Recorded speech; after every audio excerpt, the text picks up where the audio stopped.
If you're like me, you love working on old cars, but sometimes you just run out of time. I'm here in the New Mexico desert checking out a stash of Chevrolet project cars. We're down with OPP, other people's projects. It's all coming up right now on this episode of Roadkill's Junkyard Gold.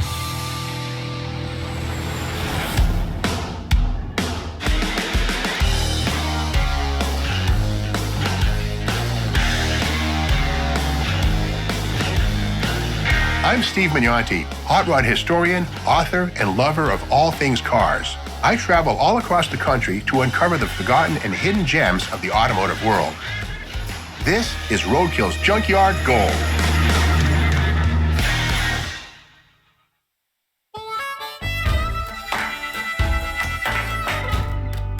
It takes time to complete a project car, something we can run out of. On this episode of Roadkill's Junkyard Gold, we're at Joe Duran's Bowtie High Performance in Santa Teresa, New Mexico, where project cars abound.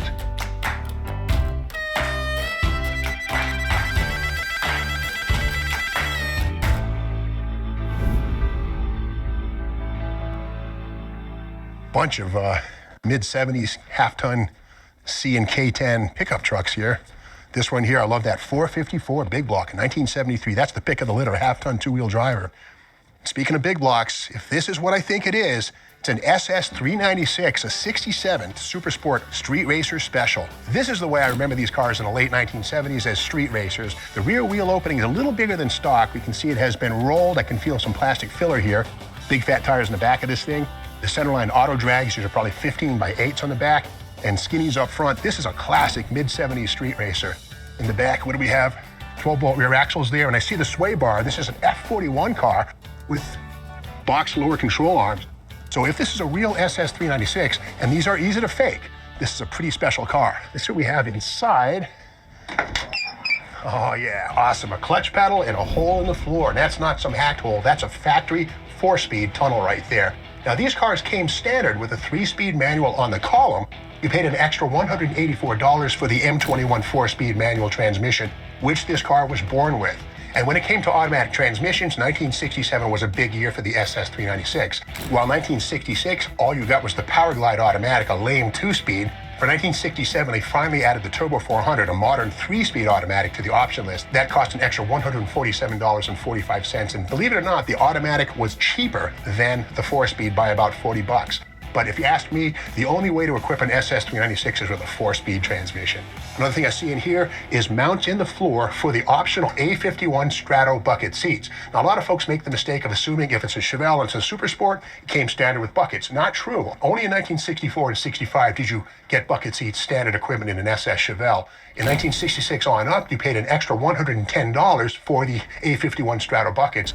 Another detail I see here, which was new for 67, was the U16 tachometer. This was an extra $47.40, and this is known as the blinker tack because its location obscured the left-hand blinker on the standard dashboard. So General Motors added a little tiny light in the bottom of that, so when you hit your left-hand blinker, the tachometer had a green arrow that blinked because it obscured the standard one inside the dashboard. But again, I love the factory tack, 4-speed, bucket seat car. Can't wait to see what's under the hood.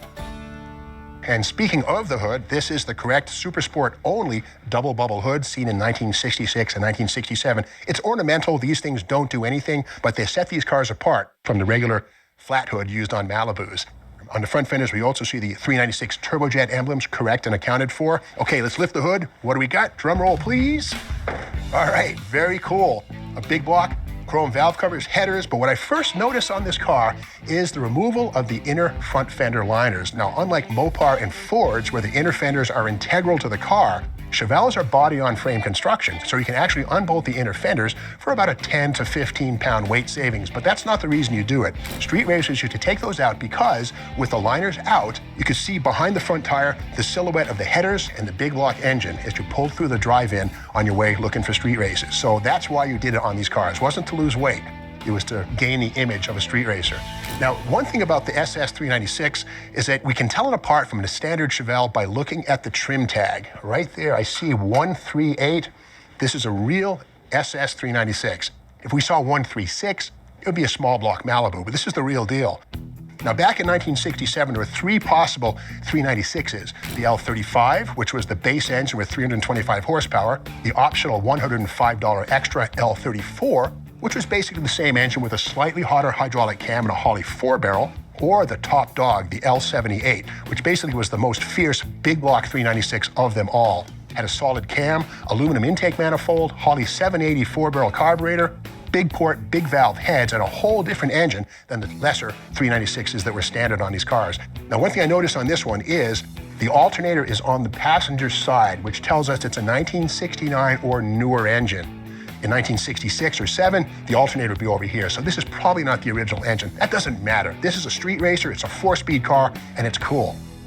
Back in 1967, Chevrolet built 63,006 SS396 Chevelles. Now, if this car were an original L78, one of 612, we'd have to store it back to stock. But the problem with stock restorations, it's kind of like putting a bird back in a cage. This thing is wild and it deserves to fly high. I think what I do is leave it pretty much right like it is. I'd freshen up the big block, put a fresh clutch behind it, and keep that M21 4-speed in place. And then I take the 12-bolt rear axle, stuff some 488 gears in it, and turn this thing into a straight-line acceleration monster. I'd go chasing Hemi Cudas and 428 Cobra Jets. Watch out.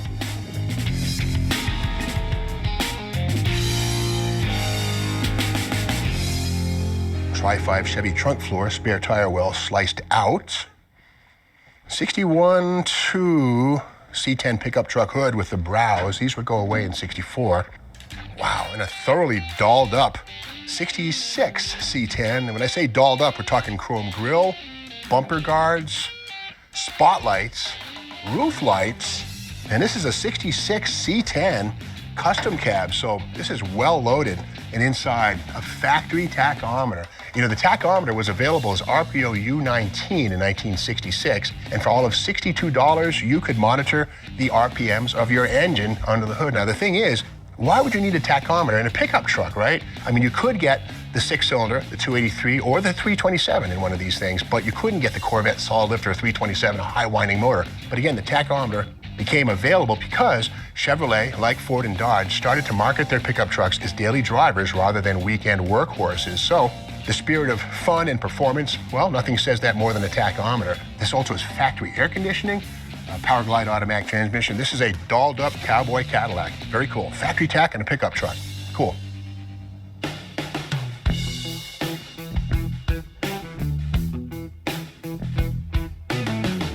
'74 Pinto, automatic with air conditioning. Ooh, that's gonna be a slow car. S10 pickup, quarter ton, 2-wheel drive, 5-speed stick. These are fun. And the Chevy Vega camback.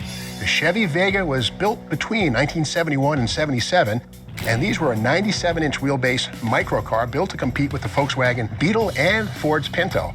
But this one here, I see the GT emblems on the front fender. That means this was ordered with the RPO Z29 GT group for $349. But what that gave you was 13x6 styled wheels, and under the hood, a hotter version of the 2.3-liter four-banger, which is missing, but that's okay. I think something else is going on here too. I see some stuff on the front seat, a V8 oil pan, a V8 air cleaner. I think this thing's a V8 swap car. And yep, look at this right here. These are Don Hardy V8 swap motor mount adapters. Now, Don Hardy is a legend in the world of Chevrolet. Back in the 60s, he built some of the first Chevy 2 altered wheelbase funny cars. And in the 1970s, he made himself famous once again by making V8 conversion kits for Chevy Vegas. Now, the engine bay on the Vega is massive. It was designed, again, to handle the 4-cylinder engine, but because of its compact A-arm coil spring front suspension, the engine bay is mighty wide, so you can pack a V8 in these things with no problem at all. In the early 70s, a lot of folks built super sleeper V8-powered Vegas, and that's what we got right here. Let's look inside.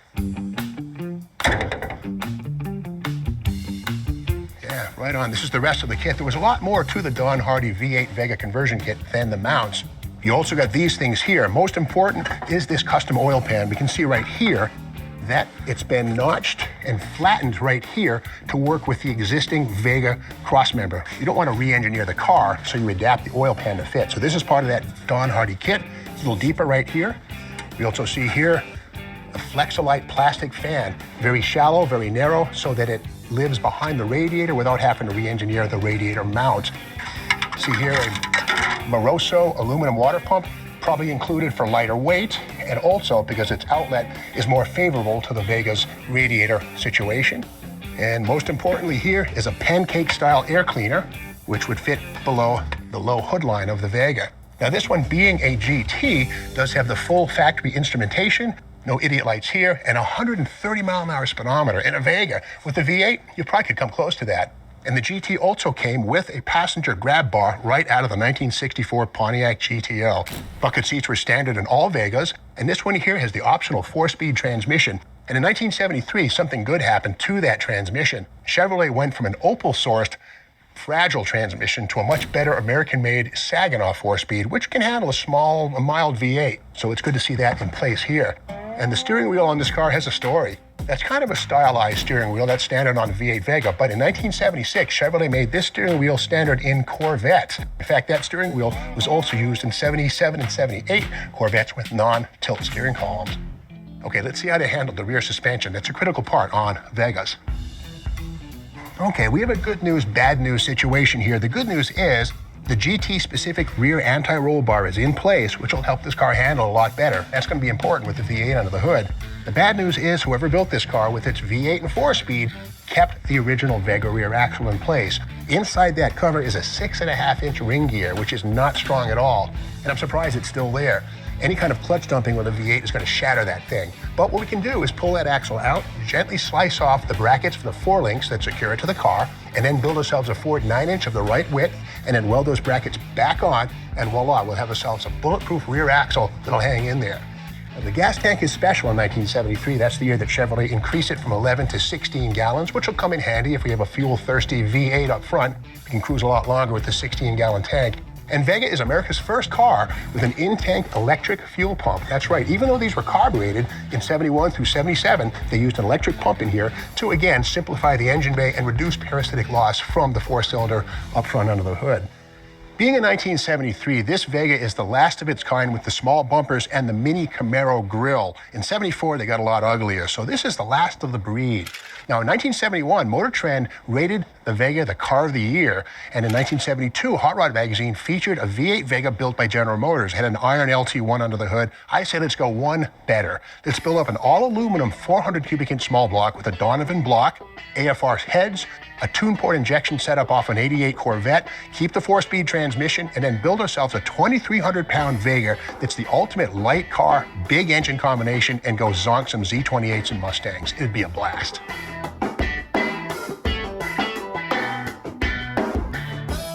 '73 up, square box type Chevy GMC pickups.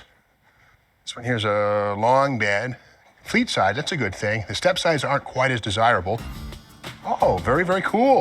1967, here it is right here, the second gen for the C-Series Chevy and GMC pickup truck. 67, 1-year only truck in many ways. No federally mandated markers on the front fenders. 67 was also the only year you could still get the small rear window that would grow to nearly 30% larger for 68. You couldn't get the little window ever again after 67. And something most folks don't realize is the hood is different in 67. The perimeter is the same, but at the front, it's got much more of a slope versus the more vertical hood used in 1968 on up. So 67 knows pretty much unto itself.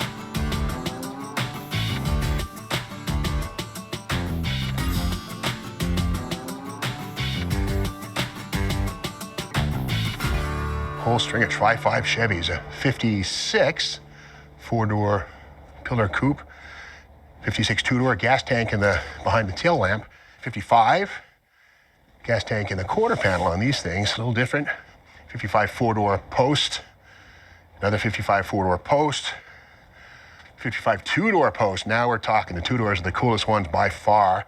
56 4-door post. Gas tank would go right here on the 56s and 7s. And this thing here, look at the shackles on this puppy. I'm gonna bet this was an old Gasser project car.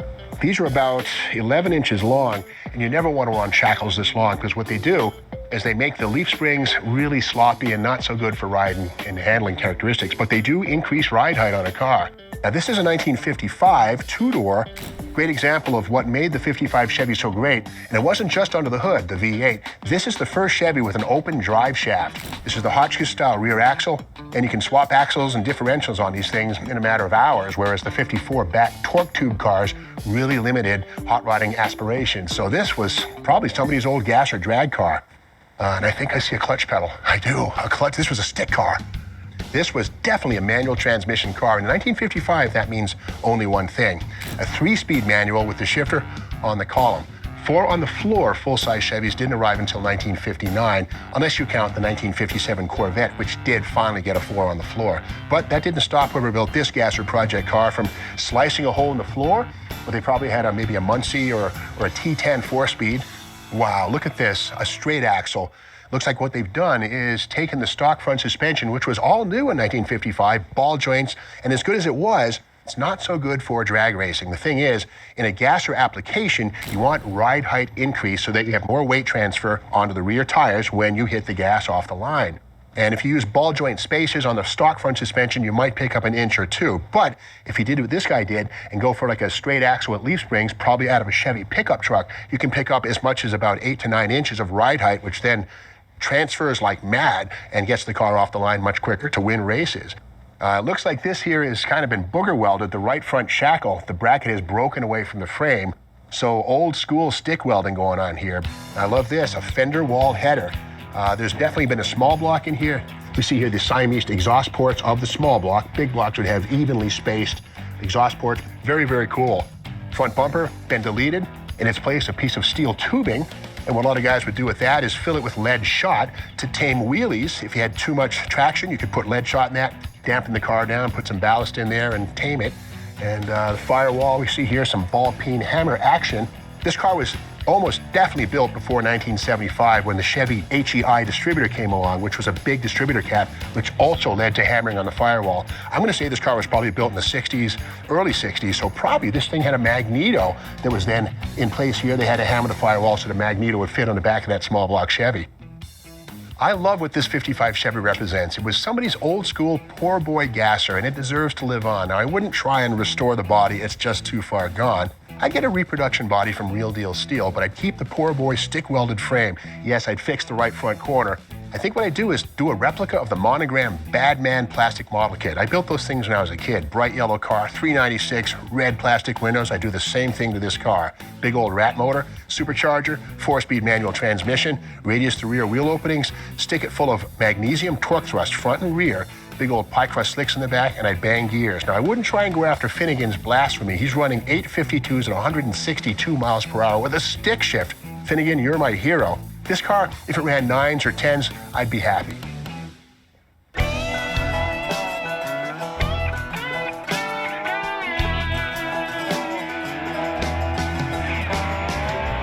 1965 Chevelle, manual drum brakes, pretty austere little car. A couple of Chevy Nova wagons. Yeah, 5 lugs and 4 lugs. If you ever wondered why did the Chevy wagon go from 4 to 5 lugs, well, it all happened because in 1964, Chevrolet made the 283 V8 an option. 62 and 3, Novas were all 6-cylinder or even 4-cylinder powered. As a result, they had 9-inch drum brakes all the way around and 4-lug wheels, befitting their economy car status. But again, in 64, when the V8 became an option, you got 5-lug wheels and 10-inch drums. Now you have to wonder, in 1964, if you bought a 4-cylinder or a 6-cylinder Nova, did you still get the small drums and 4-lug wheels? No. To simplify things on the assembly line, Chevrolet made all Novas and Chevy 2s from 64 up 5-lug, 10-inch drum. And something happened at the back of the car too. In 1962 and 3, the Chevy Nova used what we call a Hotchkiss-style rear axle with a drop-out center section. That axle was first seen under the 55 Chevy. It has a removable center section and a one-piece housing. And we can see at the end of the axle kind of a flat face with 3 little holes drilled in a line. 1964 brought a totally new axle called the Salisbury type. with an integral center section, but a tin inspection cover that's removable with either 10 or 12 bolts on a high-performance version.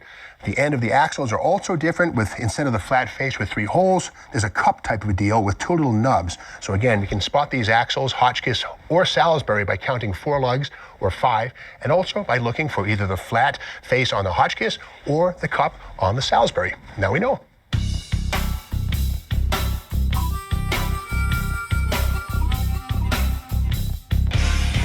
Nice 68 Firebird, second year for Pontiac's pony car.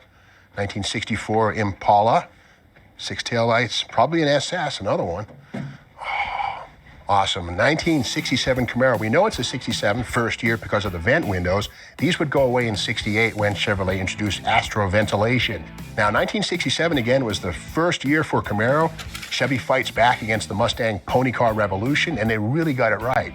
In 67, Chevy sold 220,000 of these cars, and check this out, Mustang sales in 67 fell by about the same amount of cars, which tells us that in 65 and 6, if Chevy had a Camaro answer to Mustang, people probably would have bought those instead of Fords. The thing I love about this car is that it's been dressed out kind of as a straight line acceleration car. Now, the Camaro is one of the classic blank slates. You can build these things out as SCCA Trans Am replicas or customs, or in this case, with the skinny tires up front and the wide ones in the back, definitely in a drag race car. The wheels on the front of this thing are very special. These are Cragar Super Tricks. These were introduced in 1970 by Cragar, which was known previously for their heavy Cragar SS mags. But these Super Tricks are very serious, spun aluminum wheels. And these were made for Pro Stock drag racers. Guys like Dick Landy, Bill Jenkins ran Super Tricks on their Pro Stock Challengers and Camaros. Trouble with these wheels, though, is that they're very delicate, not really good for being used on the street. I see under the hood here, no engine, that's okay. The inner fender wells have been removed, like we saw in that 67 SS 396, a classic move for street racers. So you can see the side of the engine. The metal stampings might weigh 10 or 15 pounds, so it's not really for taking weight off the front of the car. The heater's been removed, no problem there. Manual steering. And I do see a pair of front disc brakes, which were available on Camaros in 67. But a close look at these calipers, these are single piston calipers, which means they're 1969 up. The 1967 and 8 calipers would have 4 pistons and be a different design altogether. So this car's been freestyled a little bit. The rear wheels on this car are also big fat meats with spun aluminum wheels, and I love the way this looks with the skinnies in the front, wides in the back, like it's ready to leapfrog and just bomb off the line. Let's check out the back. All right, at the back we see a spun aluminum wheel, but these are not Cragar Super Tricks. These are actually called a Weld Auto Drag, and they're a heavier duty wheel, and these are actually street legal. And to give themselves away, we see these sort of fake rivet heads instead of the actual bolts that hold the Cragar Super Tricks together. I also see something in the middle of the wheel, and this is a very foreign look. The standard 10 and 12 bolt rear axles from Chevrolet have a cupped center.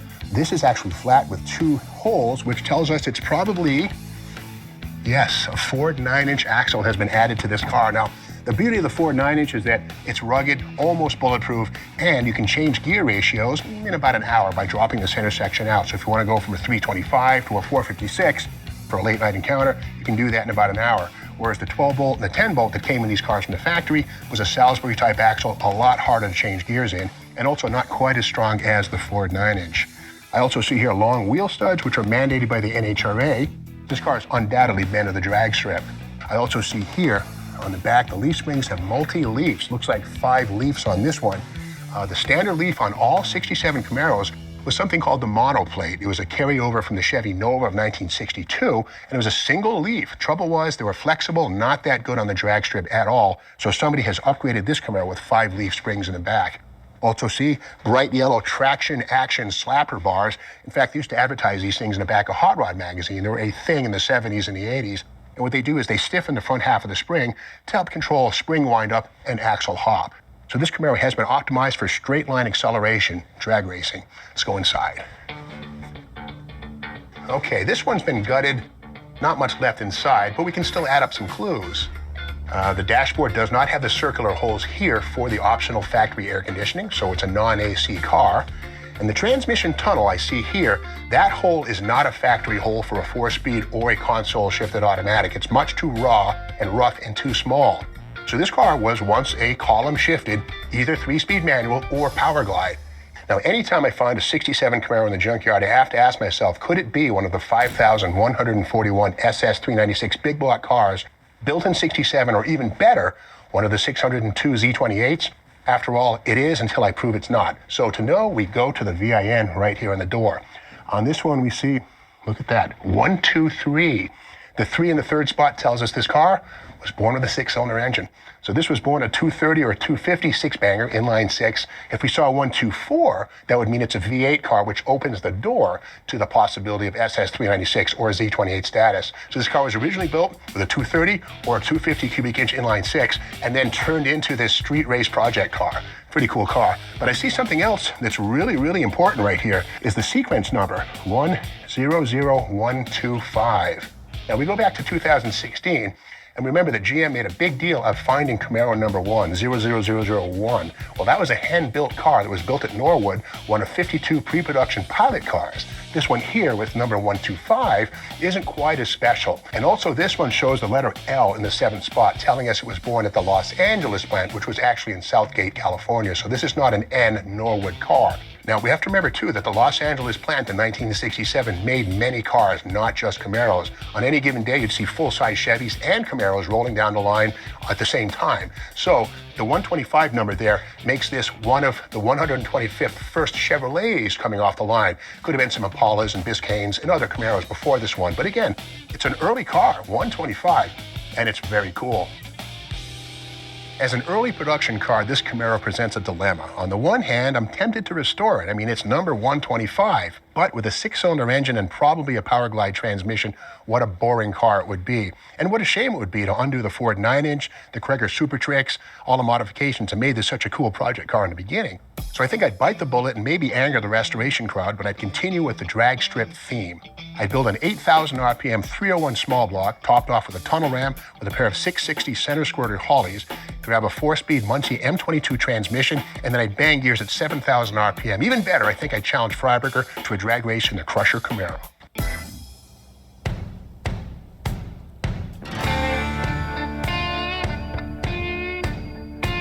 That's it for our look at OPP, other people's projects. The remains of a 55 Chevy Gasser, a once-was V8 Vega, a dormant SS396, and that ultra-low 67 Camaro all prove that the Junkyard's a great source for your next project car. There's lots more to see here at Joe Duran's Bowtie High Performance in Santa Teresa, New Mexico. Until next time, hasta mañana.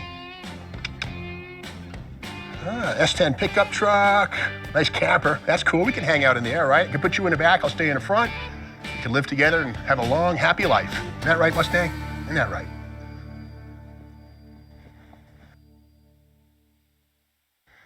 Yeehaw! Pumpin' cheetah, pumpin' cheetah, pumpin' cheetah, pumpin' cheetah, happy trails to me. It's Chevrolet Town. Happy trails to me. Isn't that right? Sing with me. ZL1 427, all aluminum, right? You have aluminum hoofs, do you? Nah, you got steel hoofs. I knew it. Happy trails.